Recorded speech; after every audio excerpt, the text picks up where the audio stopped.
ওকে, so এবার আমরা এইটাকে রিমুভ করে দেবো, ঠিক আছে। মেনলি এটা ক্লিক করলে ড্যাশবোর্ডই কানেক্ট হবে এবং ক্রিয়েট বুক লিস্ট বুক এটা হবে। সো এখানে দেখা যাচ্ছে যে আমাদের ডাবল হয়ে যাচ্ছে।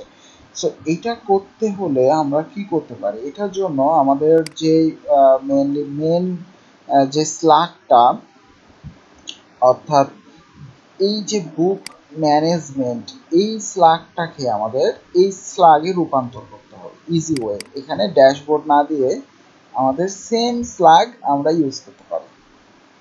সো আমরা এইটার ক্ষেত্রেও আমরা সেম স্ল্যাগ দিয়ে দিলাম এবং এখানে যে কলব্যাকটা আছে বুক ম্যানেজমেন্ট ড্যাশবোর্ড, সো এখানে আমরা সেই কলব্যাকটা দিয়ে দিলাম। জাস্ট এতটুকুনি করতে হবে। তাহলে আমাদের যেটা করতে হবে যে এই যে ড্যাশবোর্ড, এইটা আর দরকার নাই, এই বুক ড্যাশবোর্ড এটা থাকলেই হবে। সো এটাকে রিমুভ করে দিলাম আমরা, ঠিক আছে। সেগুলো যদি আমি সেভ দিই, সেভ দিয়ে যদি আমি এখানে একটা রিলোড দিই,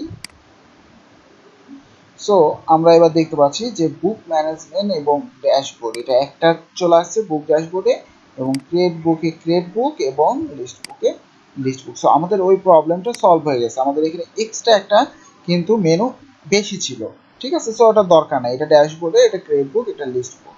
ওকে, সো আমরা কি করলাম, আমরা প্যারেন্ট যেই স্ল্যাগ এবং যে কলব্যাকটা ইউজ করছিলাম সেটাই আমরা অ্যাড সাবমেনু পেজের ক্ষেত্রেও ইউজ করলাম, খালি নামটা চেঞ্জ হয়েছে আর কি, ঠিক আছে।